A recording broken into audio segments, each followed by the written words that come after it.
You are listening to KLRN Radio, where liberty and reason still reign. Most writers and radio show hosts know that to connect with your fans, you need to do more than just write books or record the latest podcasts. There are many different elements that go into forming an online platform, but there are also many hidden traps. To make matters worse, solid advice on how to survive the muddy waters is scarce. In the book Hidden Traps, I talk about some of the important issues of working with an online platform, highlighting traps that could put your physical or internet security at risk or be harmful to your reputation. Are your social media posts just links with a few disjointed words, making you look like someone who can't complete a sentence? Did your new website cost you more than you anticipated? Are you leaking your personal contact details across the web without even knowing it? Then you need Hidden Traps. Although Hidden Traps is not officially released until August 1st, you can pre-order your paperback or ebook copy now from a variety of retailers, including Amazon, Barnes & Noble, and Kobo. Visit blackwolfpublications.com for more details. Here's George Foreman with InventHelp. Hi, I'm George Foreman. Do you have an idea for a new product or invention? People ask me all the time, George, how do I get my idea in front of companies? How do I get a patent? What do I do next? Do you have the same questions? I'll tell you like I'll tell them all. Call my friends at InventHelp. Call InventHelp today for free information. InventHelp has been helping inventors for more than 30 years and has sales offices nationwide. InventHelp can submit your invention to companies who are interested in receiving new ideas. If you have an idea and want to try to patent it and submit it to companies, you should call InventHelp today for free information. Listen, I can't guarantee a company will be interested in your idea, but I believe every inventor deserves the opportunity to step into the ring and take their best shot. Put InventHelp in your corner. Get your free inventor's information. Call 1-800-353-6490. That's 1-800-353-6490. Again, 1-800-353-6490. KLRN Radio has advertising rates available. We have rates to fit almost any budget. Contact us at advertising@klrnradio.com.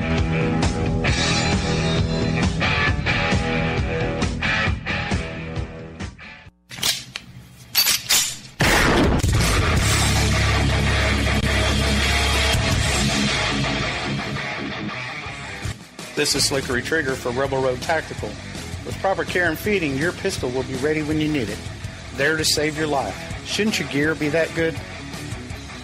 Whether you need a holster for comfortable everyday carry or a tough-as-nails holster for your next training course, Rebel Road Tactical has what you need. Check us out on the web at rebelroadtactical.com. Hey y'all, it's Jenny Earhart from the Southern Sisters Radio Show. Have you checked out our website, southernsistershome.com? We have the most gorgeous array of gourmet flour sack towels. They will look fabulous in your kitchen, and they're complete with all sorts of Southern sayings, designs. Go to our website and check us out, southernsistershome.com, and guess what? We have a promo going on right now. 30% off your order. Just put in promo code SISTERS at checkout. Also, free shipping on all U.S. orders. Well, here we are, KLRN Radio family, post-Super Bowl, and you know the Wens was correct when I said the Philadelphia Eagles would beat the New England Patriots, and that is exactly what happened.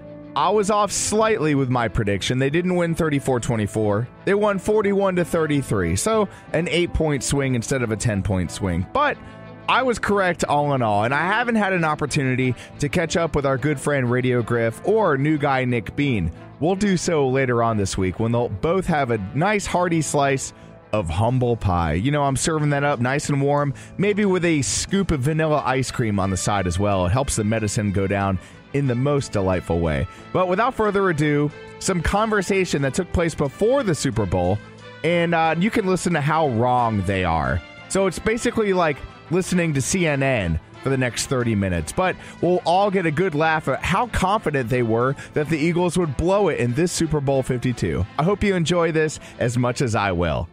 So here, new guy Nick Bean's hot take of the week here. This, mind you, this is the week before the Super Bowl, Super Bowl 52, featuring the Philadelphia Eagles and the New England Patriots. So I think the Eagles are going to win. I made a preseason prediction back in August that they would go to the game. New guy Nick comes in here and says, that's not valid. You're a fan of the team. You can't pick the team to go to the Super Bowl. But I was humble enough to say that we wouldn't even go 13-3. I said 10-6, and we'd lose to the Patriots. But after seeing this team perform under the pressure and the losses that they've endured, I'm predicting a win. 34-24 by the Philadelphia Eagles in Super Bowl 52. And we're recording this on January 25th at 11:42 a.m. Okay, and I'll go ahead and make my prediction right now then that the Patriots beat the Eagles 34-27. Okay. It will be a 34-27 game, Patriots on top. All right, so there's that prediction. And here's my hot take. All of you folks here in Atlanta who, like me, are Atlanta fans and have to bear with the Wins' unbearable Eagles fandom most of the year. Here's my deal. You are Atlanta a year behind. All right? Last year, you had a really bad season. Let's be fair. You went 7-9. Who cares? We beat the NFC champions. Okay, and what? Didn't the Jets beat the Patriots this year on one of their games? No. Who was it that beat the Patriots? It's a crap team. The Dolphins. Right, the but Dolphins. They're a division rival. Right. Once Those again, are always tough games. Doesn't matter. The Dolphins beat the Patriots. Doesn't matter. Does that mean they're UCF now and they're national champions? Is that how this goes? No, but they should have been in the playoffs. Oh, my God. They should have been in the playoffs. Right. Jay Cutler was going to take them there. No, not Miami. I'm talking about UCF. UCF should have been in the playoffs. No, they had a crap schedule. That's a totally different topic for another day. Okay, but here's the point. fine. You are the Falcons a year behind. You had a garbage season into which you got done and you said, you know what? We have a lot of growing to do. That offseason, you got your you-know-what together, you got the team together, you got pieces in place, you got coaches in the right spots, then you turn around and you come in this year, and you guys are hot. You guys are tearing it up. You got humbled by Kansas City a little bit at the beginning of the season, right, when they were on their hot tear to start off, and then all of a sudden you guys got back to winning. And oh my God, you didn't stop winning. Why won't you stop winning? It's amazing. And then your quarterback goes down. And Nick Foles steps in and has a end of the season, comes in and plays a good enough game against Atlanta and then carries you all over Minnesota. You guys are way ahead of schedule right now. Way ahead of schedule. You should not be looking at last year, looking at the building process through the offseason. Let's be fair, you should not be here this year, the same as the Falcons should not have been there last year. It should not have been the Falcons. We were way ahead of schedule. We were playing way above our heads last year. That's what the Eagles are doing this year. You're playing way above your heads. You're going to go into Super Bowl 52. You're going to get humbled by Goat and Belichick. You're going to lose that game. You're going to deal with the heartbreak. You're going to come back next season going, you know what? Let's get at him again. You're going to have a much less stellar than what you hope season because the expectations are too high. You're probably not even going to win the division because Dallas will win it over you because we're not going to have freaking Zeke be out for 6, 7, 8 games because he's been touching ladies in the wrong parts and whatnot, but you're probably not even going to win your division next year, and you're going to go, what happened to this team? Oh my God, our defense that carried us here is underperforming. What is going on? We're having missed calls. We're not executing properly because you got showed up by Goat. That's what's going to happen. And that's exactly how Philadelphia is going to play out. And just like the Falcons are on track to improve and get better, and next year have a home Super Bowl, you guys will probably be in the one after us. After we win our Super Bowl, you can beat us the next year in the NFC Championship, go to the Super Bowl, win your Super Bowl, and then we're all happy. But you're mimicking what the Falcons did. You are way ahead of schedule this year, playing above your heads, and you're about to go get humbled by Goat on the biggest stage of the year, every year. And you're going to be heartbroken, and you're going to feel terrible, and you're going to come back next year, and that spark, that pizzazz, that something that they've got this year just quite won't be there next year. You'll still be good. I'm not denying that the Eagles are a good team. You have to be a good team to be in the Super Bowl. You have to be. So what we're going to do is I'm going to save this audio, and we're going to air it in Wen's World the week after the Super Bowl. All right. Win or lose, however it goes down, I'm going to air this. And one of us is going to be eating crow. Okay, absolutely. And I'm pretty hungry. And you know what? I'll be honest with you. I have no problem eating crow if I turn out to be wrong because I ate crow last year after Tom Brady put us in our place. And I hate to tell you, man, but I think you're going to be in the same boat. No way. You are up on top of the world right now. This is your moment. And you guys, the Eagles organization undoubtedly has a window opening. But you were trying to jump through the window before it's open all the way, and you're about to get covered in sharp cutty glass. No way. And let me tell you why. And the fact that you're even comparing that crap Falcons team to this winning, You mean our historic offense? Sure, historic. They historically offense. Lost in the Super Bowl because they couldn't score enough points. Historic offense. Historic, right?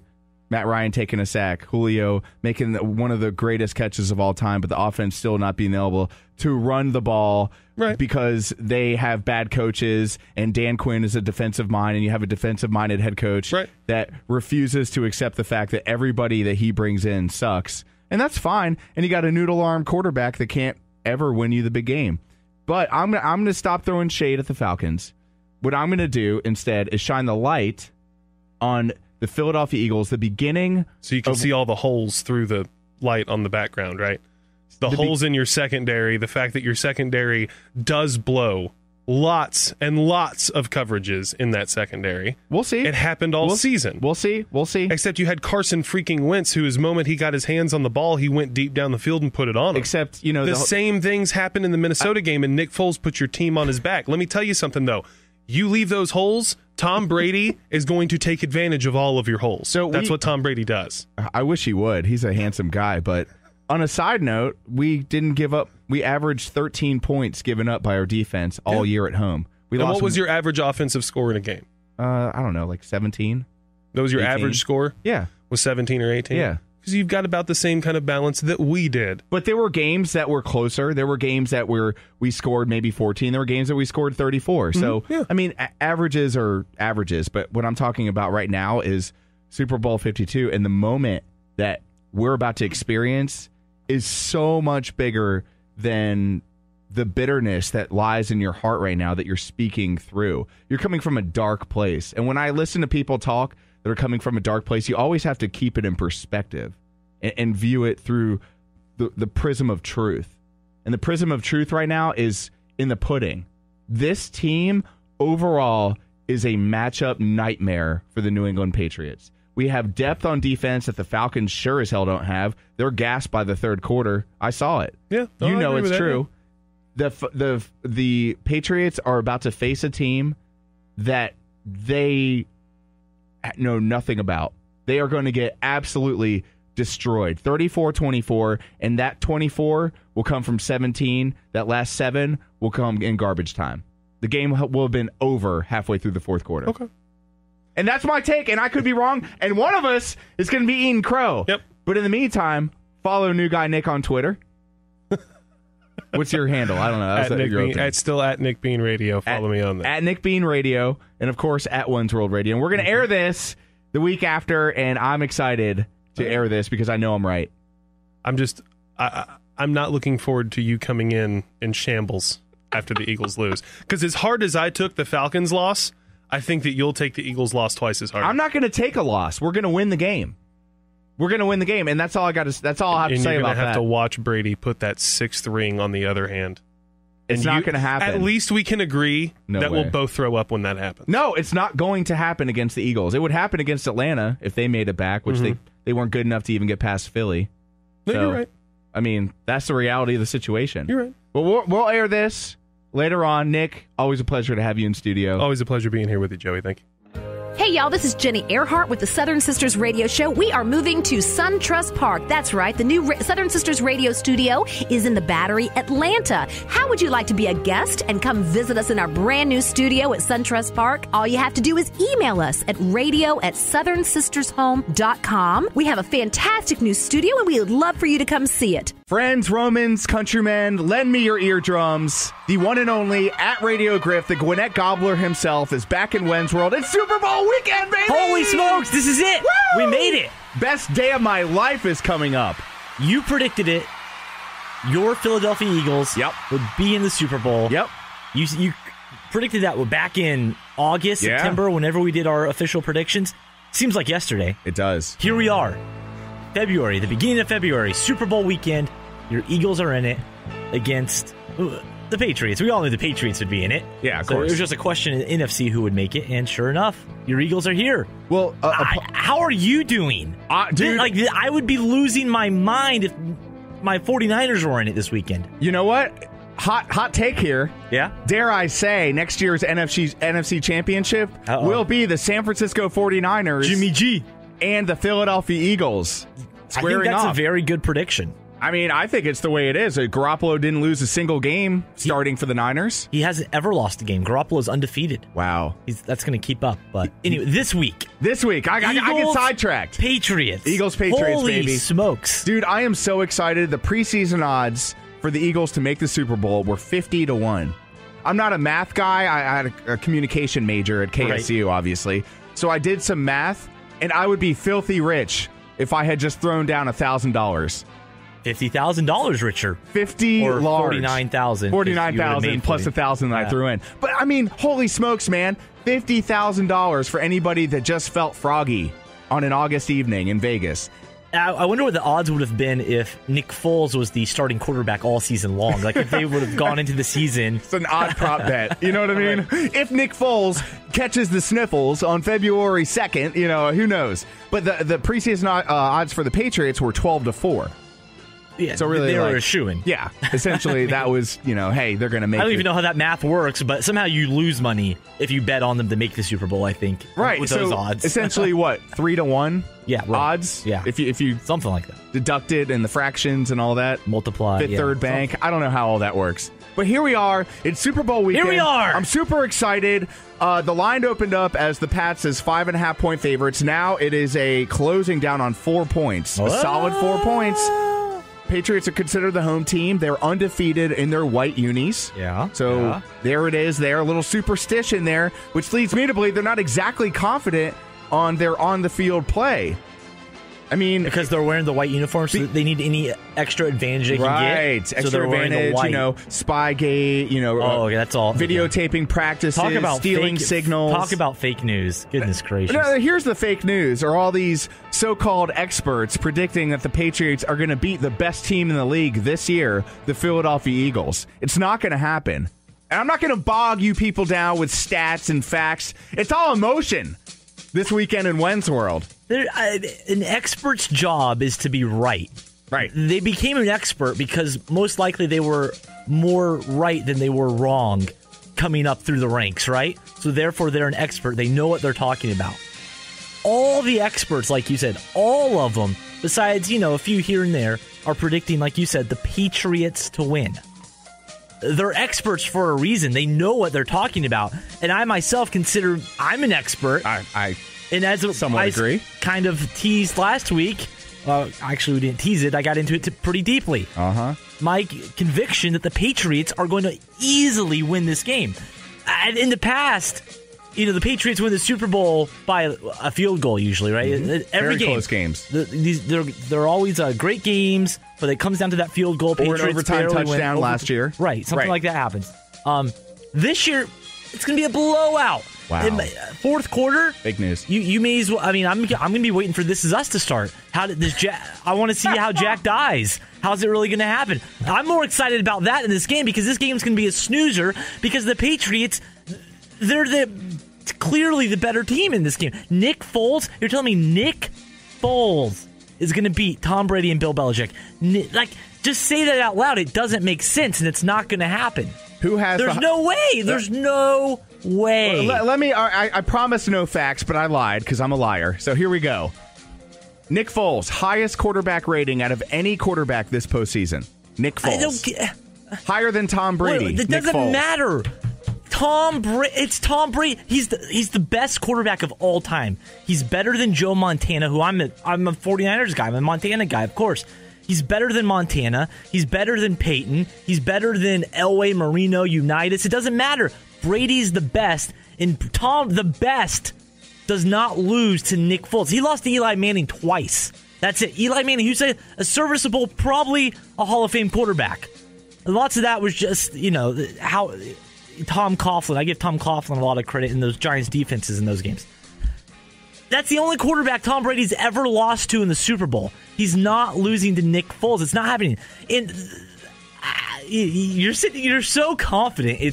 I feel bad for you because I'm going to have to text you or call you Sunday night when the game is over in the fourth quarter and make sure you're okay because there's no way the Eagles win this game. No way. There's no way preseason that the Eagles win the NFC East. It's the Cowboys division, people.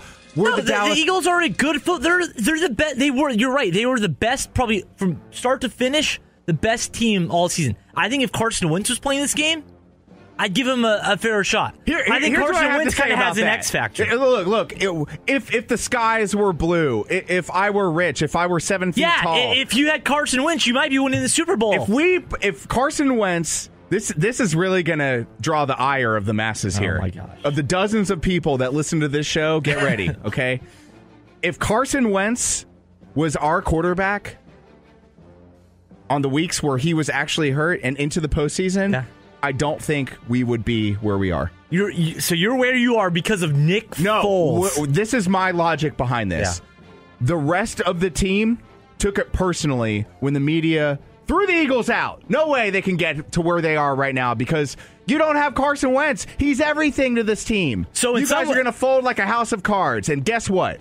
The experts were wrong about the Falcons game. And they were even wronger about the Vikings game. We shut down the team with the best defense in all the NFL. They got 1 touchdown on the first drive of the game. That's it. We beat them 38-7. Our offense with Nick Foles destroyed them. He had 350-plus yards and 3 touchdowns to boot. And guess what we're going to do to the Patriots defense? Even more. You're talking the difference between a Vikings team who was their first, what's the right word? The first run? Right. Serious run. First serious run, a young team, unexperienced head coach. I mean, great head coach who's been around the league, but first time in a game like that, NFC Championship. But what about the Eagles? Second-year head coach. He's undefeated in the playoffs now. Lots of veterans on this team, though, too. Coordinators who have been through this game before. They understand what's going on here. You're talking about Bill Belichick, the great. We talked about Tom Brady being the greatest quarterback of all time. Belichick's the greatest coach of all time. That's not even a question. Like, everyone agrees to that. Like, there's just so you're saying the Eagles are where they are partly because of Carson Wentz. Yes, his injury motivated them to step it up and get where they are. That's a fair point. I'll give you that. I'm not discrediting that they were the best team in the NFC this year. Them and the Vikings. Like I said, if Carson Wentz was playing this game, and putting aside what you said, if they were in the Super Bowl with Carson Wentz as the quarterback versus Tom Brady and the Patriots, I think it would be a closer game. And I think the Eagles, Carson Wentz has the X factor. Not, in the grand scheme of things, not a lot of tape on him. You never know. Crazy things can happen. Peterson's got could draw something up crazy and pull out a trick play and win the game. It's just not happening with Nick Foles, and that's my argument. Like, it's not any facts. It's just Bill Belichick, with 2 weeks to prepare, is not losing to Doug Peterson, a guy in his first Super Bowl as a head coach. It's not happening. Let me tell you why. It's time for America to get on with the Patriots, because I also we'll get into this. I know you're going to jump here in a second, but the Patriots are America's team. America support them. Stop hating on the Patriots. That's so old and play. The Patriots are the true underdogs in this game, by the way, too. But how do you figure the Patriots are the true underdogs? They're the most American. They're the American dream. It's their American. They're Dusty Rhodes. How dare you? It's their American moment right now. The Patriots. It's their time. What do you mean it's their time? They're the true great American dream. A team of underdogs, the guys who went to colleges you haven't heard of, a bunch of white receivers, a quarterback who was drafted in the 6th round.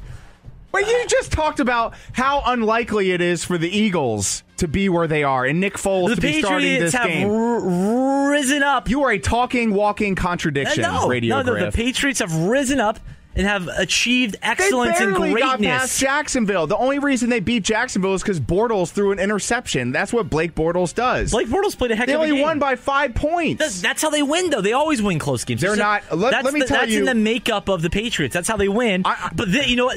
That's how they've won. Because this week at the Super Bowl, they're going to destroy the Eagles. It won't be close. It will not be a close game. Okay. So we got to America's going to be bored. Look, I have a whole lot more to say, and so does Radio Grip, but we're going to do it on demand. WenzWorld.com, WENZ. Check it out there. I'm telling you, don't want to miss this. If you're at all into this Super Bowl game, we're going to talk the rest of the game, commercials, and a little sneak peek into This Is Us after the game. Oh, my goodness. It's Crockpot Awareness Month. Get your tissues ready. Get your tissues ready if you're a Patriots fan and a fan of This Is Us, because you're going to need them. A whole box. Puffs with lotion. I'm a fan myself. How about you? You Kleenex guy? I don't use tissues. Use toilet paper? I just It's like a man. yeah. All right. Thanks for listening, folks. Stick with us. Whole lot more When's World coming up. Go Eagles. All right, here we are. We're back on demand, as promised. Here are several reasons why you're wrong. The same argument was said about our fearless leader, Donald Trump, prior to the 2016 election. There's no way he could beat a seasoned politician in Hillary Clinton. There's no way he's a businessman. He's not going to get enough of the votes. He's not going to win the college over. No way, Jose. And you're right. The Patriots are Donald Trump. No, you're missing my point. They were Donald Trump before Trump was Trump. They were Donald Trump back in the early 2000s, whenever it was, when they won their first Super Bowl. The ones, they've risen up. They've won re-election time and time again. Ladies and gentlemen, welcome to Adkins World. They've here on AM 920 The Answer. They've been a president for 4 terms, 6 terms now. Fact. The Eagles are anti-American with guys like Chris Long on their team, wearing dog masks, thinking they're the underdog. It's all backwards. They're the fake news. It's not the Patriots. So let me know when you're done so I can finish chewing. I'm waiting. I'll I'm waiting. The fact that you just call the Eagles un-American is un-American. Chris Long donated every dollar of his regular season salary to educational programs in inner cities. So did Colin Kaepernick. Colin Kaepernick he's not in the Super Bowl. Just this week he's not even in the NFL. Just gave $1 million. Nobody wants to hire that damn thug. He's a thug. Get it through your damn thick head, Griff. Nobody's going to hire him. He's probably not even going to make the XFL in 2020. Oh, he'll be in the XFL. Maybe. Him and Tim Tebow. Ooh. All teams owned by Vince McMahon himself, by the way. Yeah, that's Which awesome. Really, you talk about collusion and predictable outcomes. Hashtag Raw is XFL. I heard he's going to buy the Panthers because they're up for sale and take them to the XFL. That's just take them unlikely. out of the NFL to the XFL. It's not going to happen. How awesome would that be? It's not going to happen. That's fake news. Like the rest of your argument. Second point one that you hijacked and totally flipped on its head. It doesn't make any damn sense. This team represents America. The original colonists that fought with pitchforks and muskets. The colonists that came and took over my land that my people had first. Here we go. You know what? Go drink another bottle of bourbon and open a casino. I'm tired of that argument. It's beat. It's dead. You guys got your land. You got your peyote. Deal with it, okay? I'm over it. I'm over it. This is America. This is the land of the white man. And I'm a Native American. The views expressed do not necessarily represent those of anybody talking. But seriously, no, I'm tired of the whole that's getting cut out of this audio. Look, the Eagles are America's team this year. We represent everything that's right in the world. That is America. Chris Long donating his money to salary. Malcolm Jenkins donating time to help kids understand and cops understand, come to a common ground understanding of what it means to be a minority in the inner cities. Like, that's the discussion that Colin Kaepernick says he wants to have but doesn't have. The guy just donated $1 million this week. Oh, congratulations. $1 million. And he made it real public, I'm sure. That's great. Yeah, he's already received his award. I was just watching his Insta story about it. Congratulations, Colin Kaepernick. You've already gotten your reward for that. What's Tom Brady done? Tom Brady's done more. Tom Brady's done nothing. Living the American dream. Banged a model a few times, got a couple kids, got some endorsement deals, and a fake chin. I don't give a damn about what Tom Brady... The TB12 method is dead to me. He's defied all odds, a 6th-round pick. Everybody in the NFL has defied odds. What is that? The 1.1% of the million. Despite his looks, still was able to marry a supermodel. Despite his looks. That man is devilishly handsome, and you know it. Has people on the radio talking trash about his own children. He's going to rise up against that and put that aside and not let that be a distraction and still win the Super Bowl because he's the American dream. He's everything we all want to be. If I could be Tom Brady, I would be Tom Brady. I would love to live his life. I don't want to be Nick Foles. I don't want to be the Eagles. A bunch of scrappy, underrated losers who you won't remember their name in 2 months. No one will remember. Who was that quarterback who lost to Tom? No one cares because Tom Brady won another ring. Are you done? You have enough fire? Has all the fire left the belly? Patriots, America's team. All right. Let me tell you reason number 2 why you're wrong. Oh, my goodness. This story is a parallel to the Old Testament story of David and Goliath. Bring me the head of that uncircumcised Philistine, Bill Belichick. Tom Brady, a.k.a. Nick Foles, a.k.a. David, is going to cut the head off of that monster called the Patriots and bring it back to Jeffrey Lurie, a.k.a. Saul. And that's going to be the way it is. And a new king is on the horizon. That king is the franchise of the Philadelphia Eagles. We are starting a new dynasty, and it's all going to start with the unlikely hero, King David, a.k.a. Nick Foles. What say you? You dare doubt the Bible? An Adventist doubting the Bible and its word? This is exactly what the story parallels. The Bible already happened. Yeah, and this is in Revelation. The eagle, look at all the parallels. Oh, my goodness. Eagles mentioned 33 this guy times. Is off his rock. He's delusional. I'm going Jack Van Impe on this, okay? I'm going prophecy time, baby. Pray for him because he's delusional. You know what? Everybody called Noah delusional, too. Win. Everybody called Noah delusional. Comparing himself to Noah. I'm building a boat. No, not me. Not me. This franchise. This team. Everybody says they're on borrowed time. They're not even supposed to be here. They're building their boat in the desert that's never seen rain, and guess what? A raindrop's have fallen. Someone had to win the NFC. The Eagles did. Yeah, sure as hell wasn't the Vikings. The best team in the NFC. No, who cares? But no matter who came out of the NFC, no one was beating the Patriots this year. It's not happening. All right. Ride or die time. Here it is. Big mouth Griff over here, the Gwinnett Gobbler. Let's put something on this game. I thought about this week. I said we should. All right, what you got? I don't know. Tell me. I say we do a tattoo. I don't do tattoos. Come on, man. You wanted me to get a 49er tattoo on my butt cheek. You weren't really going to get Yes, I was. I told you I was serious about that. I think you still have to pay for that bet, right? I won, right? No, the Seahawks won that game. I don't think so. No, let's go back to the books. No, Seahawks won that game. So here it is. Here's my bet. If the Eagles win this game, when they lose, if the Eagles win this game, you have to wear an Eagles hat and make it your Facebook profile picture for 2 months. No. You're so sure? Put your money where your mouth is. Let's go. Let's do it. And I will wear whatever hat you want me to wear and make it my Facebook profile picture for 2 months. All right. Even Steven. All right, let's do it. Whatever hat you want me to wear. A Braves hat. Oh, God, that's blasphemous. A Braves hat, a Patriots hat, whatever. A Braves hat with the most racist Indian logo I can find. All right, deal. We're shaking on it in Wens World. Oh, my Hands goodness. have been shaken. It's on. I'm going to have to go dig out a Braves hat for you. All right, so final score predictions. You first. I think the Patriots will win this game 43-13. 43-13. Yeah. A 31-point victory. Something like that. No, 30 points. 30 points. See, I told you I'm not good at math. Yeah. Eagles 31, Patriots 21. 31-21 Birds. Philadelphia gets their first Lombardi trophy, and the crowd goes wild, and the fake news sports media will end up with their jaws on the floor like they did election night, and like those uncircumcised Philistines did when David cut off Goliath's head and brought it back. This is exactly what's going to happen. This team, they're being rewarded. The Patriots are David. The Patriots are Trump. It's so ridiculous. It's a fact. They're the underdogs. They're the scrappy guys. They're not the underdogs. They're the overdogs. They're the favored ones. No. Yes. Not throughout history. Oh, my gosh. There's no mention of the Patriots in God's word. Many mentions of the Eagles, though. Isaiah and the other prophets and all them guys.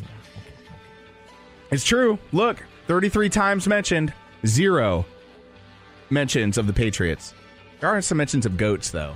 And since Foles is the GOAT, perhaps maybe that's fitting for this game. Brady, you mean? No, Brady is not the GOAT. Brady and Belichick? Brady is a cheating hack with a butt chin and a super skinny anorexic wife. And that's my take of the day. So take that to the bank, cash that check because it's good. My words are good this week. I'm telling you, folks. You're wearing me out. I understand that. All right, here we are. That's it. That's the goal. Just wear me out with delusion.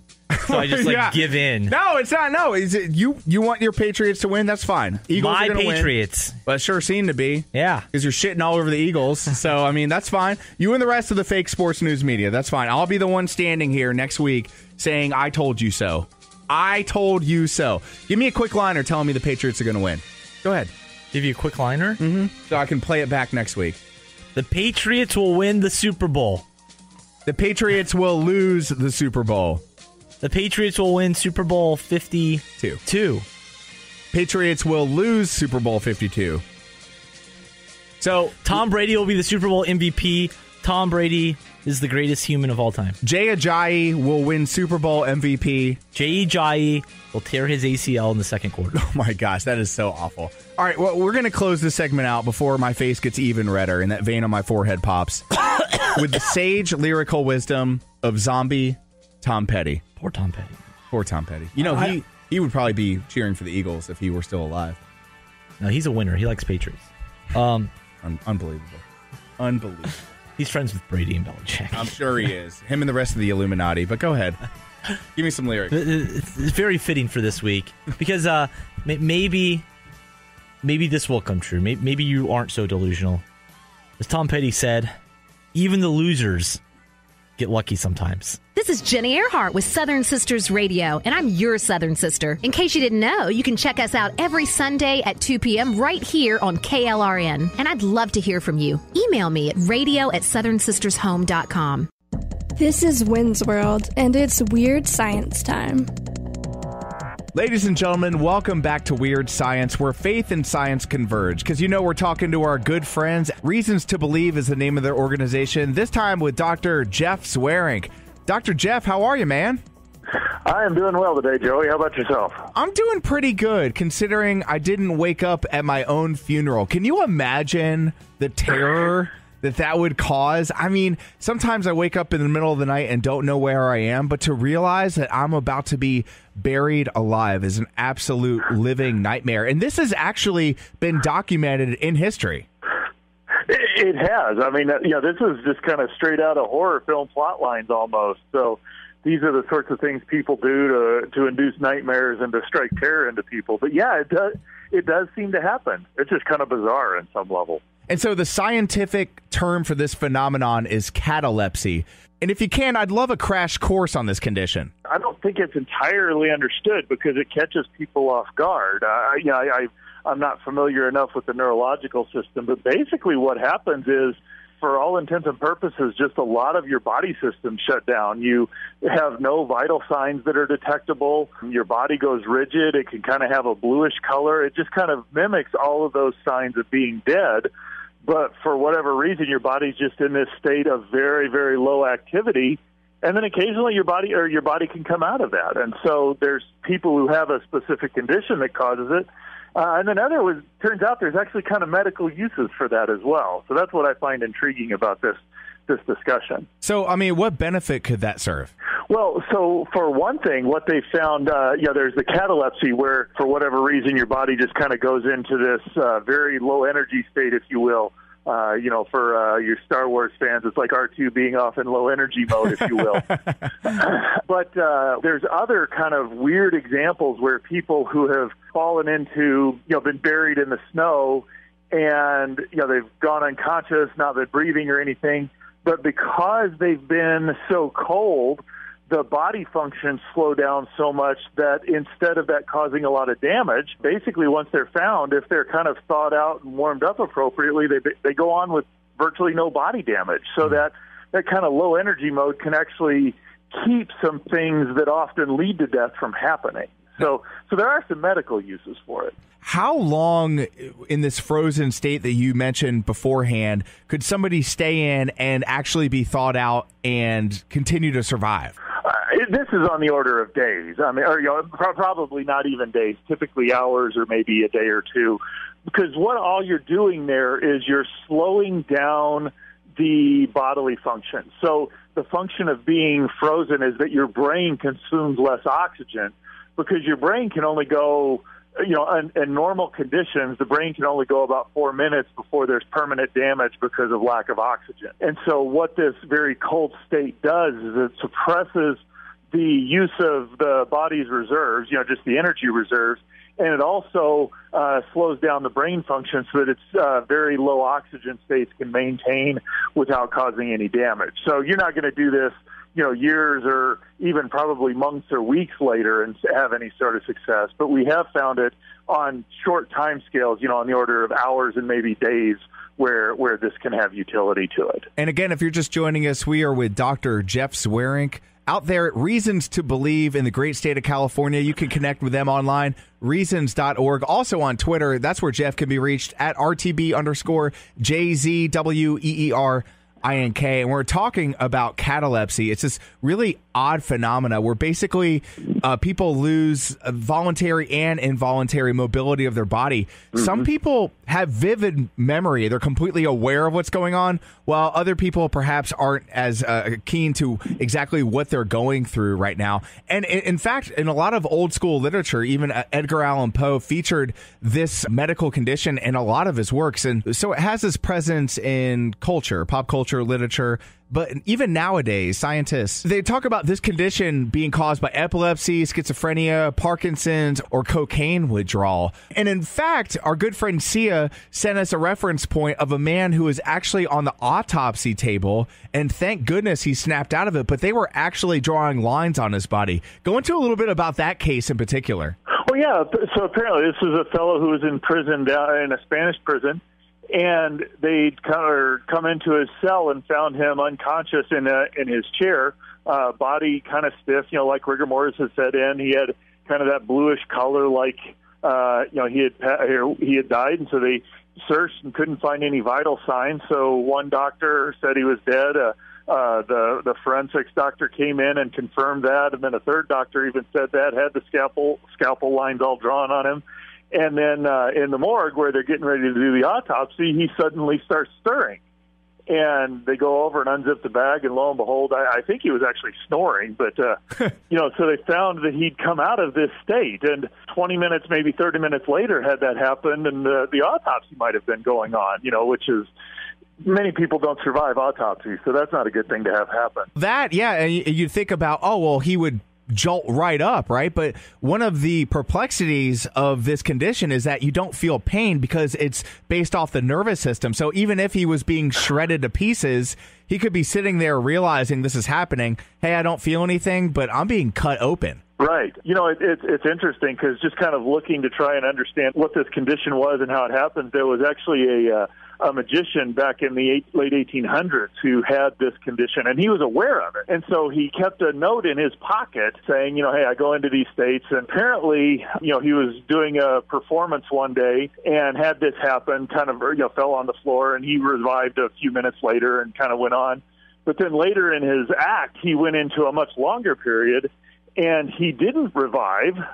And, his wife had come in a little bit later, and they'd actually done the autopsy on him. Oh, no. And so, it's one of those weird things where it's like you can kind of understand what's going on because it looks like they're dead. But as I was thinking about this kind of brought up an interesting scientific idea for me, is that recognizing that there are certain kinds of data that overwhelm a whole lot of other data.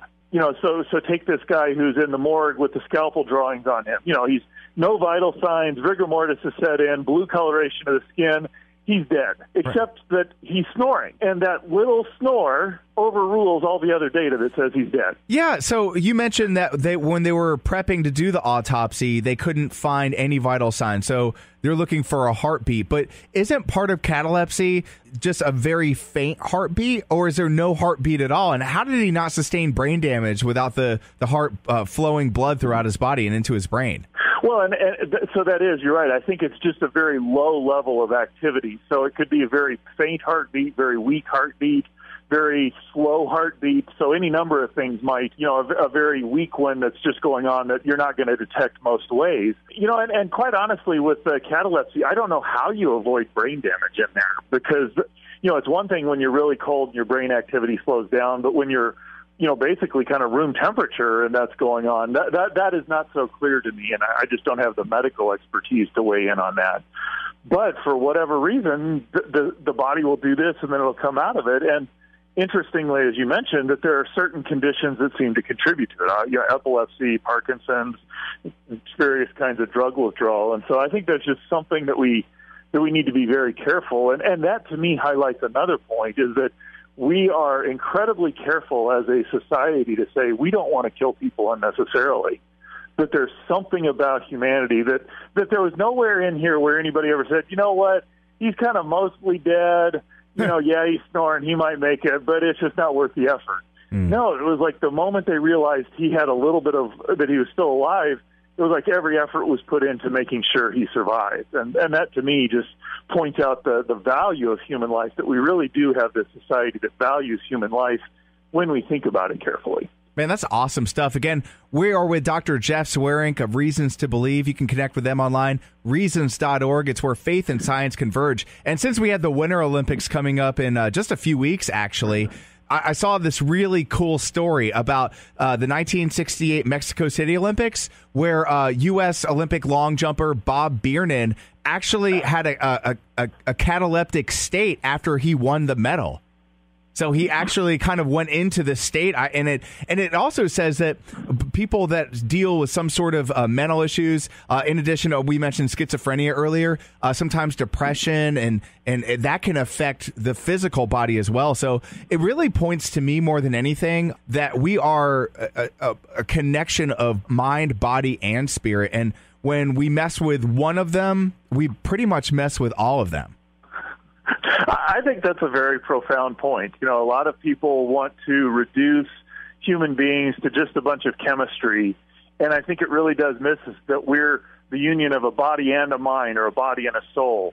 And, you know, and in fact, I think Christians can sometimes go the other way and say, you know, what's really important about us is the soul, and forget that there's actually a physical bodily connection to that. And so we really are union of body and spirit, and so it's important that we account for both of those in how we deal with humanity and the diseases and trials and struggles we face. You know what? I've decided from now on to keep a note in my shirt pocket that says, just go ahead and double check for a pulse. I don't care how faint it is. And you know what? If I do snore, so that might save my life eventually. My wife hates it, but I will love it because this might keep me on the earth a few years longer. Dr. Swearink, always great to have you in Wayne's World. Again, connect with them, folks. They're a fantastic organization. Reasons.org, a ton of cool resources, facts, and just stuff that answers a lot of the questions that we face. Whether you're a believer or not, it's a fantastic site. I'd encourage you to check that out, reasons.org. And they also available on Twitter at RTB_official. Dr. Swearink, always great to have you in Wayne's World. Thanks again. Thanks, Joey. It's been a lot of fun today. Ladies and gentlemen, I love me some good old-fashioned wrestling. This is your male soap opera moment. Oh my gosh, here we go, folks. Post-Rumble, I got the one and only Vincent Kennedy Bucci. What's up, everybody? The male soap opera moment is back, and we are excited. Now, some of you are very familiar with this song. Some of you are wondering, what kind of weird techno, rock thing are we listening to right now? Well, it's very simple, ladies and gentlemen. This week, breaking news came out. Joining Goldberg in the WWE Hall of Fame class in 2018, the most decorated tag team of all time, the Dudley Boys. Dudley Boys. Bubba Ray and Devon, one of the all-time greats in tag team wrestling. Tag team champions from WWE, WCW, ECW, TNA, and New Japan. They've conquered every wrestling territory but Ring of Honor, pretty much. And they were a part of one of my all-time favorite matches ever. Tables, ladders, and chairs. Oh my. Yes. WrestleMania, I think it was 2000 or 2001. It was them, the Hardys, and Edge and Christian. Oh, yeah. And it was one of the greatest matches I've ever seen to this day. Oh, I know. Especially the one at WrestleMania 17 was definitely the show stealer of the night. That was one of the most historic matches. And, of course, Bubba Ray, not afraid to put women through tables. Not at all. Crazier. He was telling stories about putting Mae Young through a table and, almost everything was her idea how she wanted to do it. That's awesome. She told him, do not be nice with me. If you're going to slam me, it's like I'm one of the boys. He's like, okay. As it should be. Yep, I remember they put Trish Stratus through a table once. Yes. And then I remember seeing fans holding signs where they wanted Stephanie through a table. Oh, we didn't get Stephanie, but we got Dixie in TNA. That was the best one. And that stray voice you're hearing is that of comedian Jerry Truman. What it do, male soap opera. Truman back in the house. I love the energy, Jerry. He always always brings it here. Of course, Booch and Jerry traveling together, and you'll find out why if you stick around for the on-demand version exclusively, wensworld.com. There's so much to do, but we only have a few minutes to do it for the on-air version, so let's get to it. Royal Rumble recap. Booch, you walked into last week's prediction segment as prediction champion. Is that correct? Yes, the king in gold. The king I like in to call gold. myself. So, how'd that work out for you over the weekend? Well, the good news is I have my title from the prediction championship amongst my friends. I was able to dethrone them. Unfortunately, due to a technicality, a major asterisk technicality, the Wens was able to win. But I'm going to explain how he got this, ladies and gentlemen. Yeah, here come the excuses, folks. No, Go ahead. These aren't excuses. These are facts. You can say whatever you want. My problem is this. So we tied for half the show. Wens and I were completely tied. Then we get to two main matches. The Usos versus Chad Gable and Jason Jordan. Wens got the point on that one. The triple threat match for the Universal Championship. Brock Lesnar successfully retained, as I knew he would. Barely. Points came to me. Then we get to the Royal Rumble. And Wens, and these are rules set forth by the Wens himself, so that's why... this is Wens World. Exactly. It makes sense. I know, I'm just saying. So we had three choices for the Rumble. Mine were John Cena, Roman Reigns, Shinsuke Nakamura, the three guys that made it to the Final Four of the Royal Rumble. And the Wens had John Cena, Shinsuke Nakamura, and Finn Balor. All our picks made it to the Final Four, and then apparently we asked how this was going to work. Because, okay, we both picked Cena, and we both picked Nakamura. So Wens said, since Nakamura is my second pick, and Nakamura is your third pick, if Nakamura wins, I get the point. Right.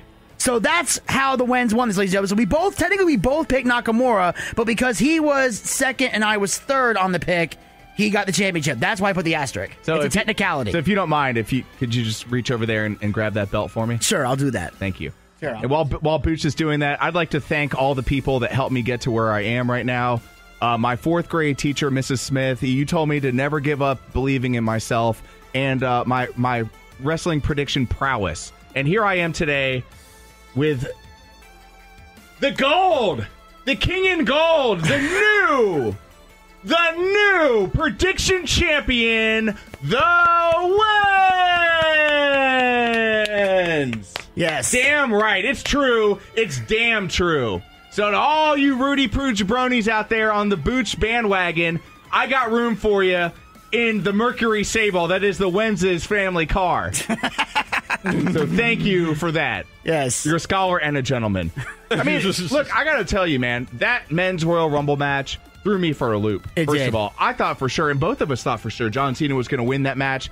Out of 30 contestants, Cena got eliminated late in the game. I mean, it really would it come down to Nakamura and Roman Reigns. It was down to the two of them. The final two, and I thought for sure, I'm looking at my prediction sheet watching this, and I'm like, oh, gosh. I thought I was going to see Finn Balor. You thought it was going to be Balor? That was my third choice. A lot of people thought Balor was going to take it, and then when Cena threw him out of that ring, crowd really got behind, really showed distaste for that. Well, I was just thankful that Reigns didn't win it, because nobody in Philly wanted that. Nobody in Philly wanted that. He got booed immediately when that music dropped. Boo! Nobody wants Roman Reigns. He's been thrown down our throats for way too long. He doesn't deserve it. And we all know, look, he's still going to be in the main event match at Mania anyway. Oh, yeah, they got these Elimination Chamber qualifying matches coming up. Right. We already know he's qualifying and he's winning the chamber. Yeah. Roman Reigns is, I hate to break the news, even though it's only until the end of the month, but I'm just letting everybody know.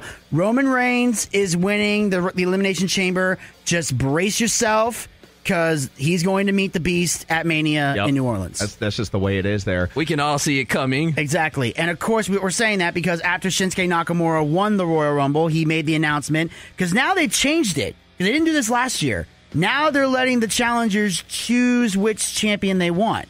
Because last year it was just if it was Raw, they went to the Raw champ, SmackDown went to the SmackDown champ. And Shinsuke said, I want AJ Styles, and the crowd went crazy because I guess this is a dream match. Okay. I gotta tell you, the more I finagle with this belt, the more it looks better on my shoulder than it does yours. Maybe I'll keep it for a while. What do you think? Well, you got to the end of the month. I love that. I love He's the competition lose that before here. WrestleMania. Yeah, I don't know. We'll see. We'll find out. Tie goes to the winner. In this case, the winner won on a technicality, but I'll take my technicality with grace. Exactly. Not much grace here. Obviously, I'm rubbing it in, but I'm enjoying every second of this.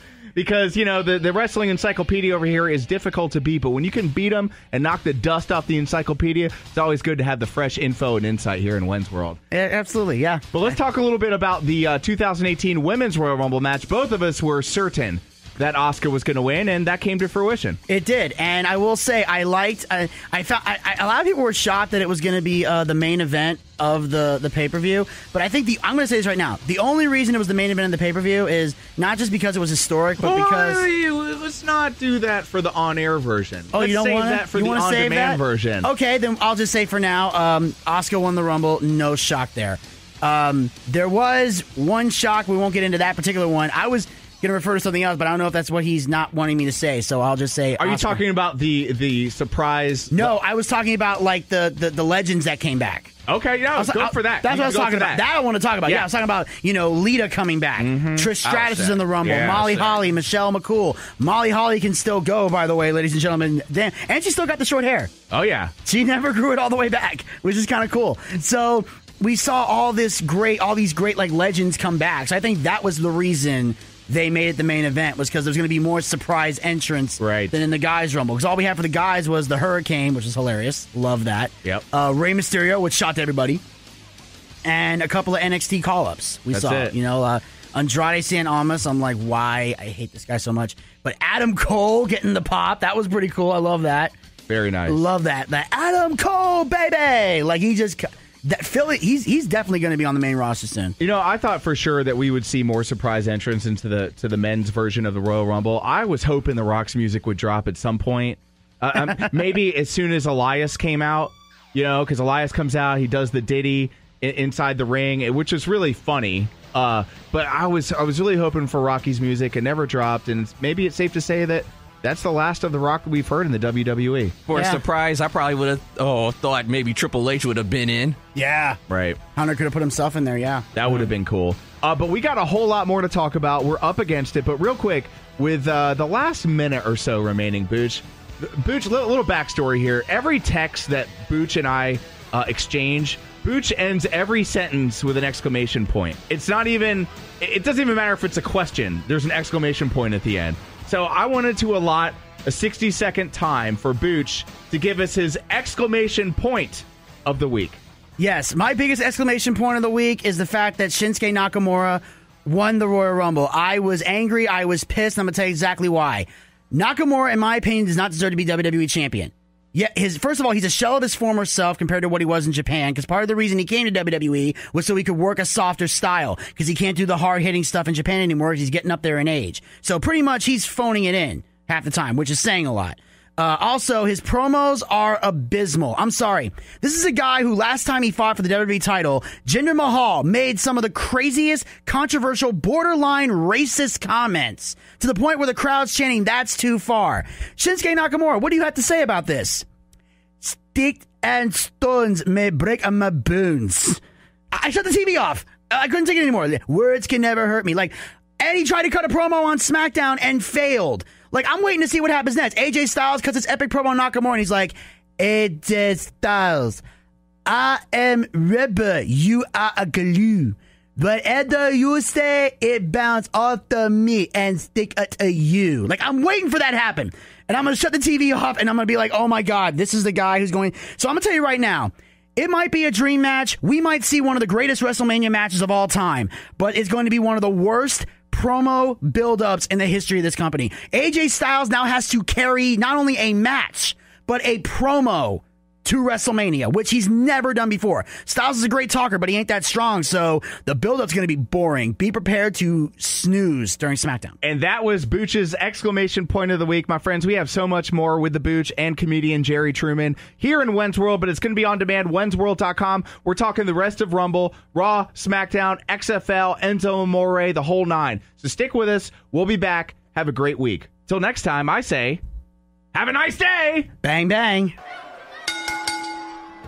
Hey everyone, this is Jenny Earhart with the Southern Sisters radio program. Tune in to our show every Saturday at noon on AM 920, where we talk about life, love, happiness, lots of Southern food, and Southern culture in general. You can also catch our show live on Facebook, so check out our videos at Southern Sisters with Jenny Earhart. Southern Sisters Radio, the show for Southern women and the men who adore them.